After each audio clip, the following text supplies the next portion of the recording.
Hello दोस्तों, स्वागत है रीजनिंग की इस थर्ड क्लास में, जिसमें कि हम कोडिंग एंड डिकोडिंग सांकेतिक भाषा कर रहे हैं। ये जो हमारी वैकेंसी है एसएससी जीडी सीआईएसएफ और बीएसएफ के लिए कंप्लीट सीरीज़ चल रही है, जिसमें हम बेसिक टू एडवांस सारी चीज़ें कंप्लीट करने वाले हैं। मैथ्स की भी क्लास इस पर डल रही है रेगुलर, रीजनिंग की भी डल रही है। रीजनिंग की आज थर्ड क्लास रहेगी, जिसमें कि हम करेंगे क्या, रीजनिंग के जो हमने बेसिक कॉन्सेप्ट सीखे हैं उन पर आधारित क्वेश्चन। जैसे कि हम लेते हैं फर्स्ट क्वेश्चन है आज की क्लास का हमारा। यदि किसी सांकेतिक भाषा में इंदौर को लिखा जाता है 9 5 4 6 9 5, तो हमें उसी सांकेतिक भाषा में लिखना है भोपाल को क्या लिखा जाएगा। पहले आप इसको करने का प्रयास करें, उसके बाद इसका सॉल्यूशन देखें। क्या लिखा जाता है, इंदौर को लिखा जाता है 9 5 4 6 9 5, तो उसी सांकेतिक भाषा में हमें लिखना है भोपाल को। इस पेज को आप प्रैक्टिस के तौर पर भी ले सकते हैं कि आपको जैसे मैं क्वेश्चन दूंगा फिर आपको उसको करना है, उसके बाद उसका सॉल्यूशन देखना है, तो आपकी प्रैक्टिस भी बहुत अच्छे से इस पेज में होती रहेगी। देखो इसका आंसर क्या होगा, यहाँ पे क्या लिखा गया है, आई होता है, इसकी प्लेस वैल्यू अगर हम लिखें 9, इसकी प्लेस वैल्यू है कितनी 14, इसकी कितनी है 4, इसकी कितनी है 15, और ये कितने हो जाएंगे 18 पे, और ये है 5 पे। अब देखो यहाँ पे इसको तो एज इट इज लिख दिया गया है, इन दोनों के अंकों को प्लस करके लिखा है। उसके बाद डी ये 4 पे, एक अंक में जो है उनको डायरेक्ट लिखा है, जो भी 2 अंक में आ रहे हैं उनको हमने प्लस करके लिखा है यहाँ पे। और ये कितना हो जाएगा 9, और ये कितना हो जाएगा 5 एक अंक में, तो भोपाल को लिखा जाएगा। तो ये कितने पे 2 पे, एच कितने पे है 8 पे, ओ 15 पे है, तो 15 को प्लस कर देंगे, कितना हो जाएगा, दोनों अंकों को प्लस करेंगे 6, पी कितने पे है 16 पे, इन दोनों को प्लस कर देंगे तो कितना हो जाएगा 6 और 1 कितना हो जाएगा 7, ये 1 पे है, और एल कितने पे है 12 पे, तो इनको प्लस कर देंगे हम, कितना हो जाएगा 3। ये हमारा हो जाएगा इस सवाल का आंसर। अब देखते हैं हम नेक्स्ट क्वेश्चन।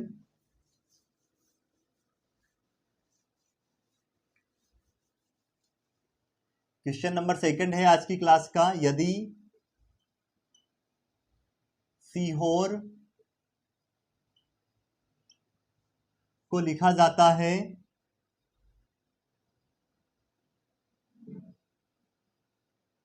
$, हेज, कॉपीराइट और इसके बाद में स्टार और $, ये किसको लिखा जाता है, सीहोर को। उसी सांकेतिक भाषा में यदि इंदौर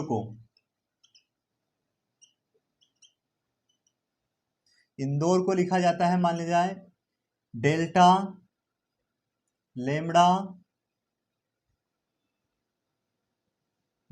लेमड़ा, और ये हो जाएगा मान लिया जाए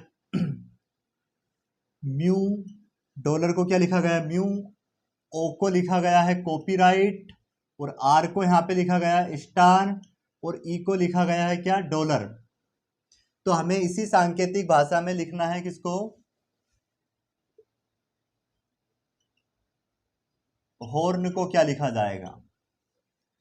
तो पहले आप इसको करने का प्रयास करें, बिल्कुल आसान क्वेश्चन है और इस टाइप से क्वेश्चन आते हैं एग्जाम में। मैं हर एक कॉन्सेप्ट को क्लियर करने की कोशिश कर रहा हूं बिल्कुल क्लियरिटी के साथ, ताकि आपके, और हर कॉन्सेप्ट पे एक एक दो दो हम सवाल लेंगे ताकि आपके कॉन्सेप्ट क्लियर हो जाए, और बुक में और प्रीवियस ईयर में जो सवाल आए हैं वो अगर हम बाद में करें तो वो आसानी से आप कर पाओ।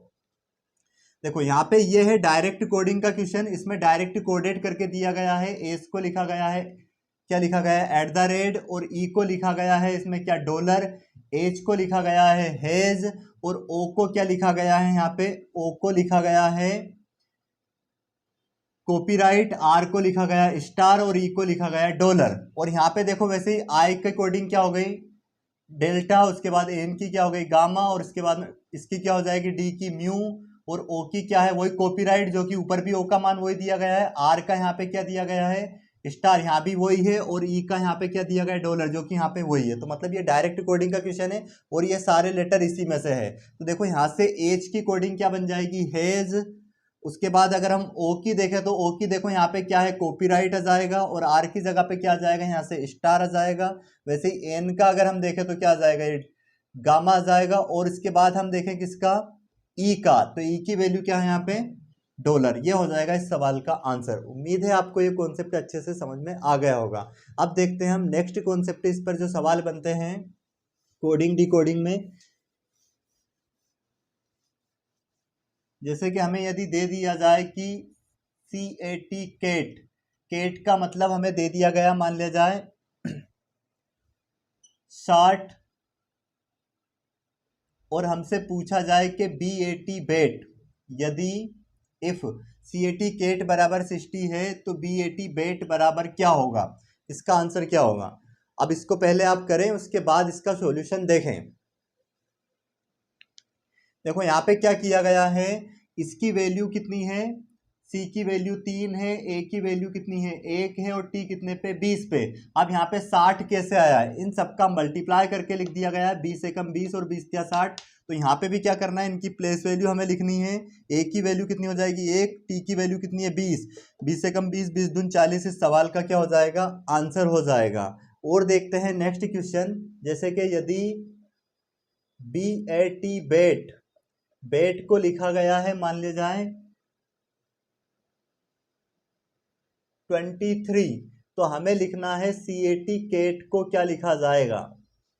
यदि बेट का मतलब 23 है तो केट का मतलब क्या होगा, ये क्वेश्चन है। तो अब यहाँ पे ध्यान से समझने का प्रयास करें। यहाँ पे 23 कब आएगा, जब इसको हम 2 लिखें, इसकी प्लेस वैल्यू, और इसकी क्या है 1 है, और टी की कितनी है 20। इन सबको अगर हम प्लस कर दे तो 23 आ जाता है।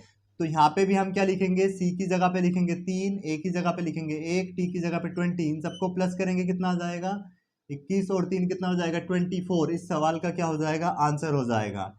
नेक्स्ट क्वेश्चन देखते हैं।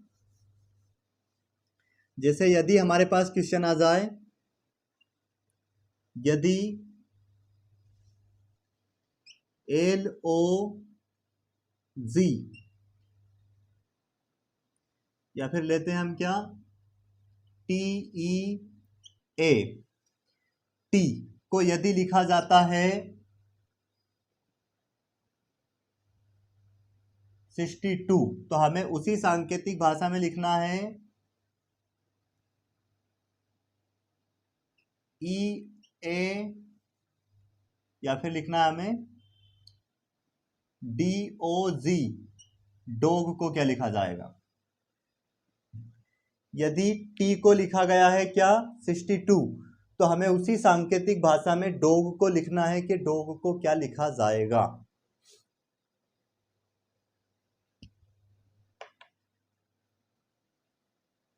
देखो क्या होगा यहाँ पे, अगर T को क्या लिखा गया है यहाँ पे 20 लिख दे हम, E को क्या लिख दे यहाँ पे 5, और A को क्या लिखे 1, तो कितना हो जाएगा 25 और 1 26 हो रहा है। परंतु यहाँ पे 26 को क्या लिखा है 62। तो देखो यहाँ पे इसके अंकों को पलट के लिख दिया गया है, मतलब 6 को पहले कर दिया और 2 को बाद में कर दिया। तो वैसे ही हमें यहाँ पे करना है। D कितने पे है यहाँ पे 4 पे, और O कितने पे आता है 15 पे, G कितने पे आता है 7 पे। इनको प्लस करेंगे, 15 4 कितने हो गए यहाँ पे 19 हो गए, 19 और 7 कितने हो गए 26 हो गए, और 26 को इसको वापस हम पलट के क्या लिख सकते हैं 62। तो यही हमारा क्या हो जाएगा इस सवाल का आंसर, है ना। यहाँ पे क्या हो जाएगा 62। यहाँ पे भी इनका योग क्या आ रहा है, क्योंकि 26 आ रहा है, और 26 को पलट के लिखेंगे तो 62, मतलब वही हमारा क्या हो जाएगा इस सवाल का आंसर हो जाएगा। और भी यहाँ पे कई टाइप से कॉन्सेप्ट बनते हैं, जैसे कि हमारे पास मान लिया जाए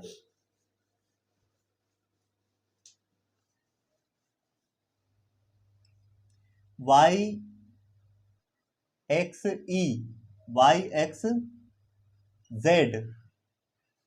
या फिर हम लेते हैं यहाँ पे यदि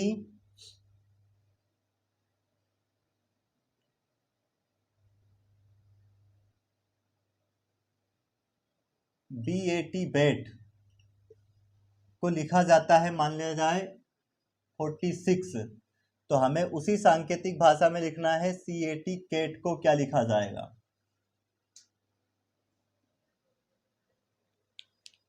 करने का प्रयास करें। इसके बाद हम सीखते हैं नेक्स्ट कॉन्सेप्ट। तो इसमें कई तरह से इसका योग करके डबल कर सकते हैं, मल्टीप्लाई करके डबल कर सकते हैं, अंकों को पलट के लिख सकते हैं। तो ऐसे कई टाइप से कॉन्सेप्ट यहाँ पे बना के हमारे पास दे सकते हैं, या फिर इनके जो अपोजिट लेटर है उनका सम करके यहाँ पे दे सकते हैं। तो इस टाइप से कई टाइप के सवाल यहाँ पे बन सकते हैं। देखो क्या हो जाएगा यहाँ पे b का मतलब क्या क्या है, 2, a 1 पे है, t 20 पे है, सबका योग 23 हो रहा है और 23 का डबल कर दिया गया है। तो यहाँ पे भी क्या होगा, c 3 पे और a 1 पे, b ये कितने पे 20 पे, तो कितना हो जाएगा 3 और 1 4 और 20 कितने हो जाएंगे 24, 24 का डबल कर देंगे कितना हो जाएगा 48 हो जाएगा इस सवाल का आंसर। नेक्स्ट क्वेश्चन लेते हैं हम, यदि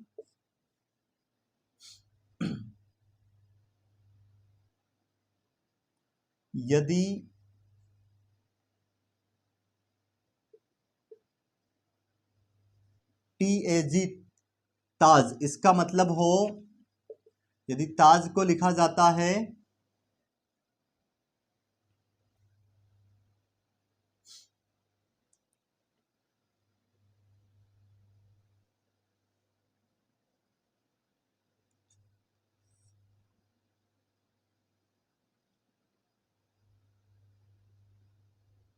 28 लिखा जाता है, तो उसी सांकेतिक भाषा में हमें लिखना है MAN, मैन को क्या लिखा जाएगा। अब देखो यहाँ पे क्या लॉजिक लगा है, ध्यान से समझने का प्रयास करें। ये जो T है इसका उल्टा क्या होता है G, A का उल्टा क्या होता है Z, और Z का उल्टा क्या होता है A। तो यहाँ पे ये 7 पे होता है, ये 26 पे होता है। यहाँ पे बाय मिस्टेक क्वेश्चन में कुछ 26 7 31, 26 7 कितने हो जाएंगे यहाँ पे, ये हो जाएंगे 33, और 33 और एक कितना हो जाएगा 34, ये देना था यहाँ पे, वो बाय मिस्टेक दिलवा हुआ था। तो क्या होगा यहाँ पे, ताज को यदि क्या लिखा जाता है 34, तो मेन को क्या लिखा जाएगा। तो ध्यान से समझने का प्रयास करें, यहाँ पे इसके अपोजिट लिखे गए हैं। जैसे जेड का अपोजिट क्या हो जाएगा 1, इन सबको प्लस करेंगे कितना हो जाएगा 26 और 1 27, 27 में अगर हम कितना प्लस कर दें 7, तो कितना आ गया 34। तो वैसे ही इनके अपोजिट लिखने हैं, जैसे एम का अपोजिट क्या होता है एन, और एन कितने पे आ जाता है 14 पे, ए का अपोजिट क्या होता है जेड, और जेड कितने पे आता है 26 पे। वैसे इसका अपोजिट कितना होगा, क्या होगा एम, और ये आ जाएगा 13 पे। 14 और 26 कितने हो जाएंगे यहाँ पे, ये हो जाएंगे कितने 40, 40 और 13 कितने हो जाएंगे 53, मतलब 53 हो जाएगा इसका आंसर। तो इस टाइप से कई क्वेश्चन इस पे बन सकते हैं। अब देखते हैं हम नेक्स्ट क्वेश्चन जो कि कोडिंग डिकोडिंग पर बनते हैं।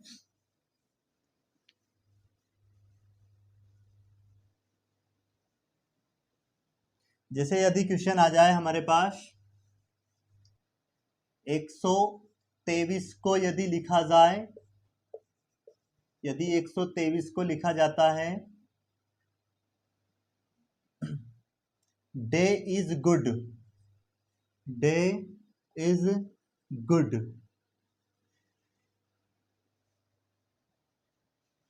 254 को लिखा जाता है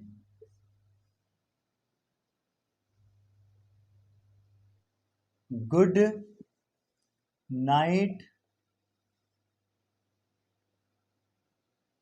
good night, good night was.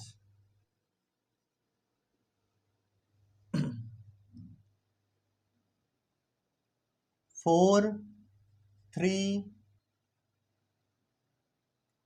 6 को यदि लिखा जाता है, 4 3 6 को लिखा जाता है वाज, वाज गुड रैन। तो हमें बताना है कि गुड के लिए कोडिंग क्या, नाइट की कोडिंग क्या होगी, नाइट के लिए कौन सा शब्द, इसमें कौन सा अक्षर यूज किया गया है। तो इस टाइप का जो क्वेश्चन आएंगे उसको हम कैसे करेंगे, अभी हम सिर्फ कॉन्सेप्ट सीख रहे हैं, उसके लिए हम कुछ भी ऐसे ये बिल्कुल इजी टाइप के सवाल ले रहे हैं ताकि आपको कॉन्सेप्ट समझ में आ जाए, फिर हम जो क्वेश्चन करेंगे वो भी आपको समझ में आ जाएगा। जैसे कि अब यहाँ पे देखेंगे, यहाँ पे इन दोनों में कॉमन क्या है, यहाँ पे 2 भी कॉमन है, तो इधर देखना है 2 लेटर ऐसे जो कि कॉमन हो, क्या कॉमन है यहाँ पे, यहाँ पे आ गया है क्या गुड और गुड, मतलब क्या हो जाएगा 2 का तो क्या हो जाना है गुड हो जाना है। उसके बाद अगर देखते हैं हम क्या, इन दोनों में कॉमन क्या है, 4 यहाँ पे भी है 4 यहाँ पे भी है, तो वैसे यहाँ पे देखो इन दोनों में कॉमन क्या है वाज, तो मतलब 4 के लिए कौन सा आ जाएगा वाज। अब बच गया यहाँ पे क्या सिर्फ 5, और यहाँ पे क्या बच गया नाइट, मतलब 5 के लिए कौन सा हो जाएगा, नाइट। नाइट का क्या हो जाएगा अक्षर, नाइट का जो कोड होगा यहाँ पे क्या आएगा, 5 आ जाएगा, और ये हो जाएगा हमारा आंसर। अगर हमसे यहाँ पे पूछ लेते किसके बारे में, कुछ मिस्टेक हुई है यहाँ पे, यहाँ पे करेंगे हम क्या, 2, इसकी जगह पे क्या लेना है, 2। तो गुड के लिए क्या आ जाएगा यहाँ पे, मतलब 2 के लिए तो क्या आ जाएगा, गुड, जो कि यहाँ पे भी था और यहाँ पे भी था, यहाँ पे भी हो जाएगा। अब देखो क्या होगा इसमें, जो 5 है, 5 के लिए क्या हो जाएगा, यहाँ पे इधर सिर्फ 5 बचा है और यहाँ पे क्या बचा है, सिर्फ नाइट। तो इसका आंसर क्या हो जाएगा, नाइट, मतलब नाइट का क्या आ जाएगा, 5 आ जाएगा। उम्मीद है आपको ये कॉन्सेप्ट समझ में आ गया होगा। अब हम कल की क्लास, जो आने वाली अगली क्लास रहेगी, उसमें नेक्स्ट सीखेंगे वर्णमाला पर आधारित, मतलब पूरा बेसिक सीखेंगे वर्णमाला का, और उसके बाद कोडिंग, डिकोडिंग और वर्णमाला पर आधारित जो बुक के क्वेश्चन हैं वो, और प्रीवियस ईयर में आए हुए सारे कंप्लीट क्वेश्चन हम करने वाले हैं। वीडियो को अंत तक देखने के लिए धन्यवाद।